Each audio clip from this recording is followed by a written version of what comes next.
Hey, FMIT members, and thank you for joining us today. My name is Taylor Matheny, and I'm the Director of Operations for SynergyNDS, FMIT's exclusive recovery manager. Today, I'm going to be walking you through the 2022 Disaster Preparedness Symposium presentation. For the sake of time, I'll be going over this presentation, hitting mostly the high points. However, should you have any questions or would like to further discuss any of the topics covered today, don't hesitate to reach out to us. We would be glad to set up a time to further discuss with you. So with that, let's jump in. When most people see a building, they see little more than 4 walls and a roof. But when you're the Florida Municipal Insurance Trust, things look a lot different. At FMIT, our job is to see everything that could go wrong, so we can protect you if it does. Because preparing for and responding to the unexpected might not be easy, but it should be simple. That's why FMIT created a one-stop shop, turnkey solution, and ultimate easy button for members. We surround you with a suite of best-in-class services offered exclusively to you. Here's how it works. Before the storm, at no cost, FMIT's Asset ID service inspects and appraises your covered properties to make sure your insurance limits are current, accurate, and sufficient. Our FMIT alert system will even notify you of storms that could affect you. During the storm, most insurance companies simply await damage reports, but FMIT proactively deploys staff to weather the storm alongside you. Using our proprietary trackdown app, our embedded ride-out teams immediately assess and triage damaged property, providing not only peace of mind, but also better protection against secondary damage and quicker progress toward normalcy. After the storm, members that use FMIT's turnkey recovery program benefit from pre-negotiated rates, long-term contractor relationships, and professional handling of the entire construction process. Procurement, funding, hiring, and management. Unlike other insurance companies, there's no upfront capital needed, and all documentation is securely stored in Simplicity, our specialized continuity planning software designed exclusively for you. Put simply, it's simple. It's also better, faster, and more cost-efficient. So whether you're preparing for, responding to, or recovering from an unexpected event, FMIT is there with you, seeing everything that can go wrong, so we can protect the communities we call home.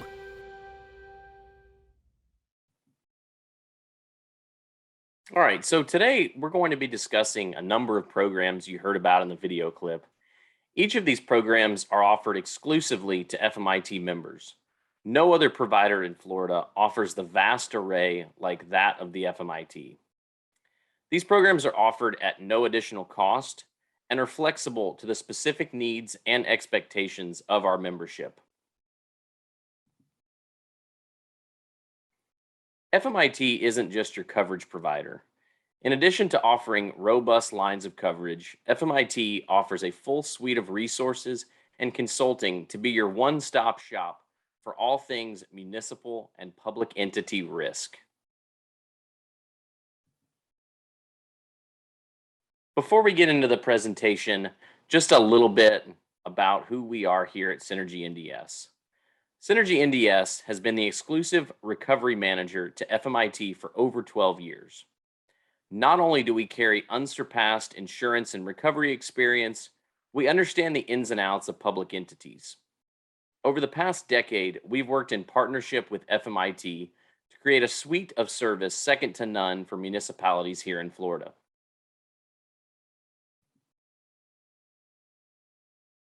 Taking a look at our agenda today, today's presentation will be broken down into 3 distinctive categories. We'll start by talking about before the loss, knowing our risk, understanding insurance coverage, building and updating our continuity of operations plans. Then we'll talk about during the loss, how to activate our plan, how to adjust our plan based upon the event, communication, both internal and external. Then we'll talk about after the loss, assessment of property damage, the claims process itself, our turnkey recovery program, and some FEMAology.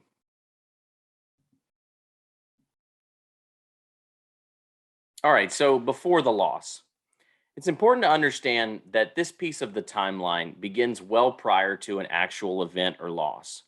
Speaking in terms of tropical weather season, the ideal timeline for these actions to take place would be during the off season, December through May. However, this is an ongoing process.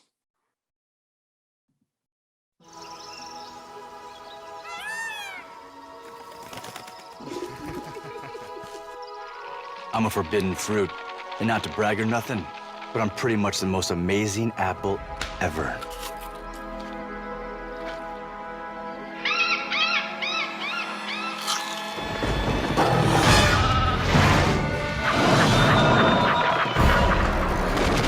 They brought us a horse! Open the gates!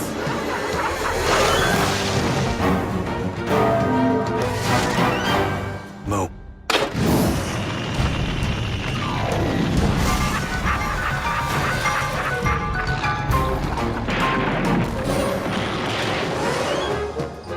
You're a ref. You're a ref. You're a ref. Make me proud.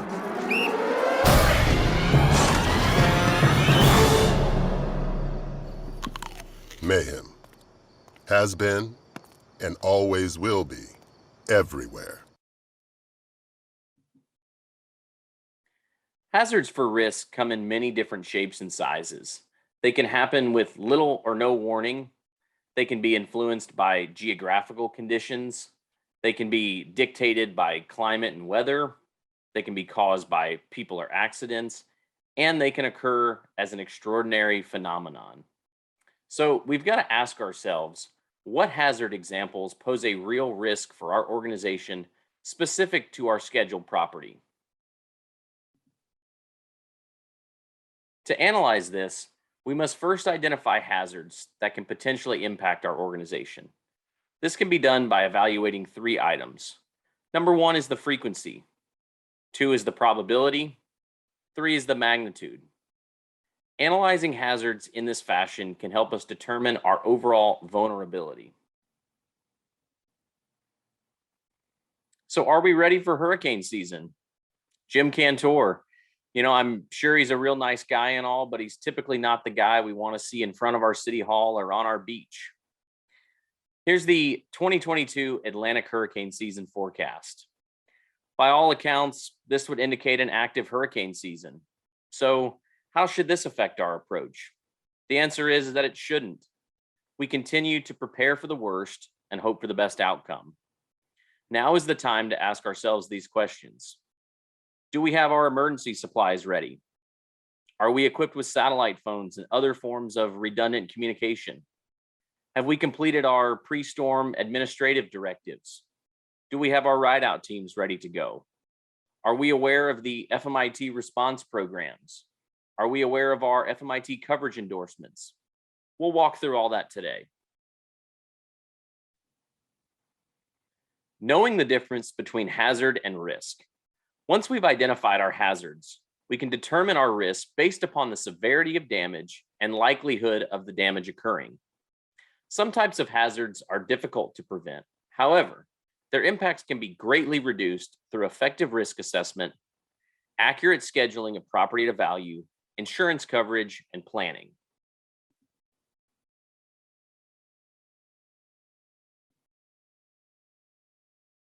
In order to do this, we must understand our risk appetite. Risk appetite is the amount and type of risk that an organization is prepared to pursue, retain, or take. From that point, we can begin to prioritize strategies to lessen our exposure. The first step in this process is to consult with FMIT on what coverages are available to protect our exposure. From there, we can begin to build a plan around those findings. Understanding risk isn't just the role of a risk manager or finance director. This is a shared responsibility throughout your organization. As we've done these presentations for FMIT members for the past decade, it's been great to see members involve additional departments. We highly encourage you to share this recorded version amongst your department heads. For those not typically associated with risk and planning, this is the time for you to be selfish and communicate what your department needs based upon hazards and risk. This will lead to more efficient and effective recovery from a hazard when it poses itself. Recapping the life cycle of hazard identification to planning. First step is understanding our risk. Once we know our risk, we can begin to budget. This comes in the form of transferring our risk allocation, or in other words, our placement of coverage. Once we place our insurance, we can build a plan around any gaps or other responsibilities. All right, understanding insurance coverage. All right, so what brings you folks down? We won this trip. We're top performers at our insurance company. Yeah. Insurance? Huh. Well, tell you what, today's your lucky day. You're gonna swim with that fun-loving school of dolphins out there. Those are dolphins? Yeah, just friendly dolphins. Okay, divers down, folks. Let's do it. Come on, move it. These dolphins are huge! Splash around, they love it. Some people really don't like insurance. Okay, know who you're swimming with. It's important to know where potential recovery funding comes from. That generally breaks down into 4 categories. FMIT is your provider for property and casualty insurance and most wind coverage. Citizens Windstorm Insurance is available for those high-risk wind assets where coverage may be excluded through FMIT. National Flood Insurance Program. This is important to understand for assets that fall in a special flood hazard area. These are zones A and V, where an NFIP policy may be required. Excess coverage may also be available through the FMIT. Finally, the FEMA Public Assistance Program is a potential funding opportunity available on declared events only. It's important to understand that FEMA is not a primary source of funding. This can be a lengthy and arduous process. Waiting until your organization has been affected by an event is too late. We suggest you collaborate with your various departments, model various loss scenarios, and understand available insurance coverage and anticipated insurance proceeds. Consult with your coverage providers. Have them detail their policy provisions and outline their claims process for greater situational awareness.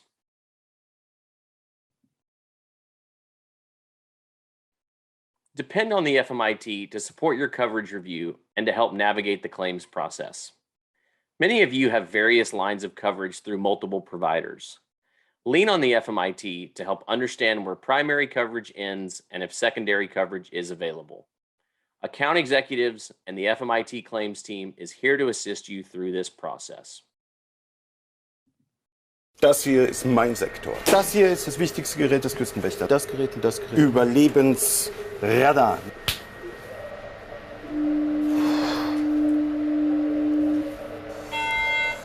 Mayday, mayday.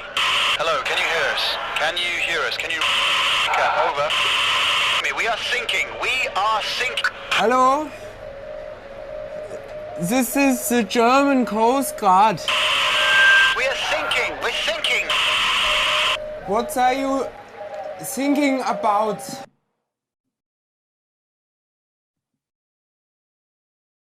Okay, so are we sinking or thinking when it comes to insurance? To make sure we aren't sinking, we need to keep it simple with these 5 steps. Step number 1, locate our FMIT coverage binder. We recommend sharing your insurance documents amongst your various departments. This brings greater overall situational awareness when claims arise. Step number 2, open the package and see what's inside of it. Read your policy. I get it, insurance policies are not always the shortest or most easy to read. However, there may be coverages and endorsements that your organization could be taking advantage of that you aren't even aware of. It's more than likely that questions will arise, which leads us to number 3. Get to know your account executive and ask questions. These folks are available to support you before, during, and after claims arise. I suggest proposing loss scenarios. Understand where coverage applies and where it doesn't. If you identify scenarios where coverage may not exist, adjust accordingly. Step number 4, is your property correctly listed and scheduled to value? This should be an ongoing process, especially during a time like now with rising cost of construction. Step number 5, stay in contact with FMIT representatives before, during, and after losses. This includes account executives and the FMIT claims team. Know how coverage supports your property risk. I'll highlight a couple of these. Blanket versus specific policy. Is your per building coverage limit held to the insured value, or is there a blanket available to pull coverage from in cases where damage may exceed the value? Deductibles. Know the difference in your all other perils deductible and your named storm deductible. Named storm deductibles are typically a percentage of the insured value. Claim reporting requirements. A couple other highlights over the next few slides. Property damage mitigation coverage.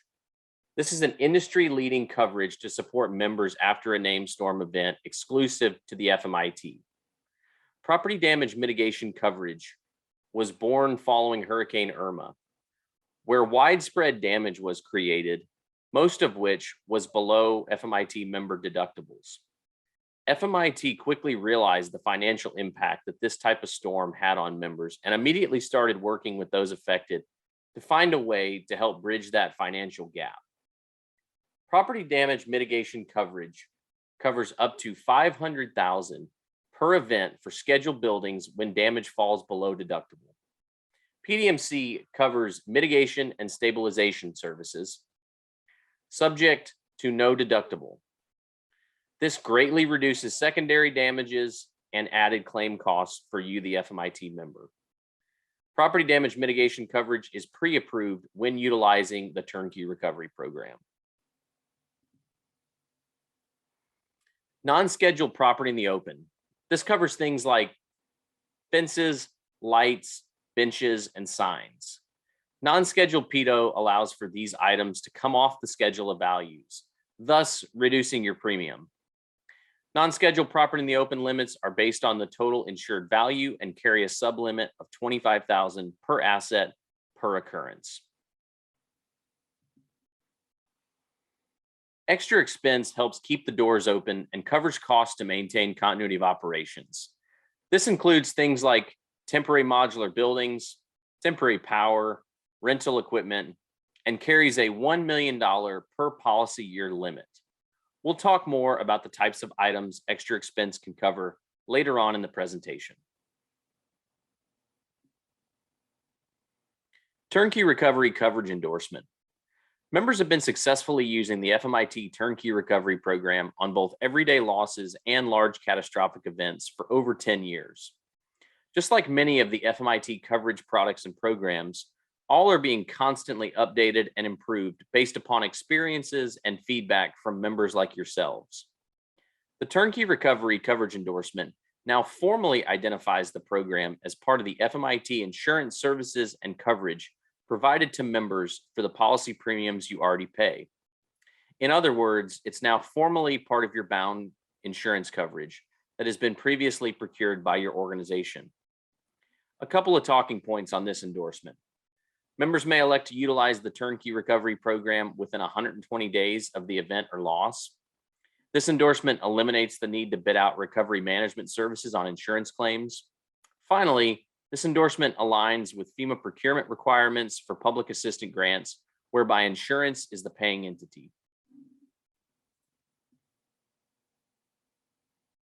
All right, so now that we know our risk, now that we understand our insurance coverage, it's time to update our continuity of operations plans.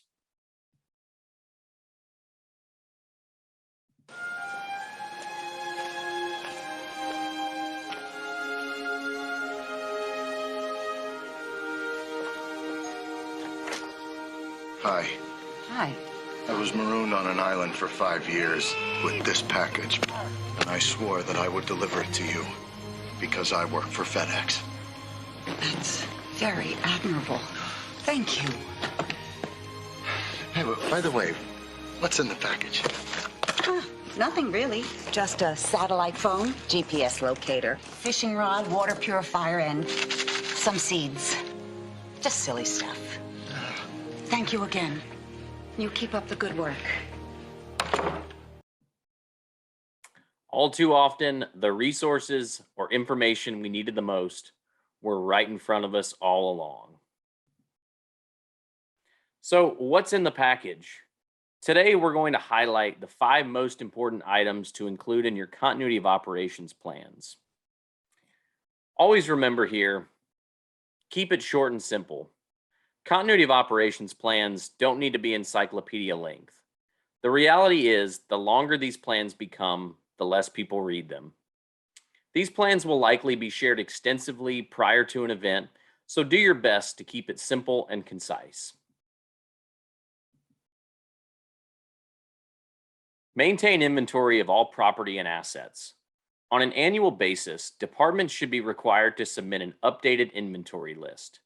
With this information, accurate replacement cost valuations should be reviewed, adjusted, and shared with your coverage provider. These lists should include additional COOP data specific to each building. Things like building construction type, square footage. All of this will contribute to greater awareness amongst your organization.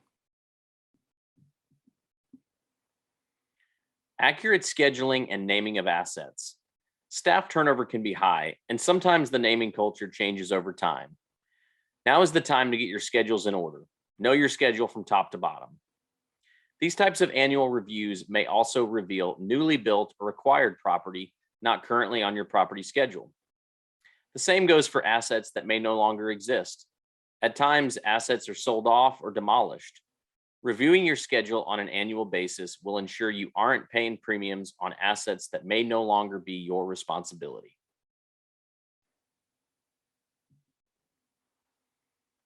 Take advantage of the FMIT Asset Survey Program. This is another program available at no cost to you. These surveys are offered on a 4 to 5 year cycle. Teams are assigned to go around to each of your owned assets, document and photograph various aspects of the asset, and provide accurate replacement cost value. This helps to protect overall exposure and supports expedited recovery support. Identify critical assets. Assets critical to maintain operations and protect public health and safety. These are typically your city halls, police, and fire stations. But it's important to take a look at the entire schedule to identify which assets are critical in a time of need. Once we've identified critical assets, we can begin to build recovery plans around them. We can plan for things like temporary power, alternative workspaces, or temporary modular buildings, relocation of personnel. All of this can be provided through your extra expense endorsement. Again, we'll talk more about the types of structures and equipment that we can provide later in the presentation. So putting it all together, one thing new for 2022 that we're providing for you is a continuity of operations plan worksheet by building template. On a simple per asset basis, you can plug in some very helpful information. I'll highlight a couple of things. We can detail our insurance coverage for this particular asset, both the primary and secondary provider. We can outline coverage endorsements associated with this asset, basic risk analysis, team leads and supports, additional information like who is responsible for damage assessments on this building, logistics for operational resumption, emergency response, and stabilization directives. Provide your emergency contacts and personnel leads. This is something I highly encourage doing. Inside your Simplicity account profile, update your emergency contact information. How do we reach you in the days leading up to a landfall event? Chances are you'll be away from your desk, so provide cell phone numbers and alternative ways to reach you.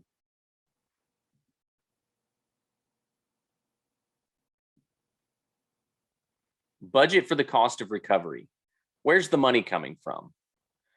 While insurance is the primary source of funding, deductibles will still be associated with it. This can be a great place to start when budgeting for the cost of recovery. Model scenarios where a percentage of your assets were impacted. How much money in deductibles will you be responsible for? Uncovered claims, another bucket we must budget for. These may be assets you choose not to insure or those that fall below your deductible. Emergency response and recovery directives.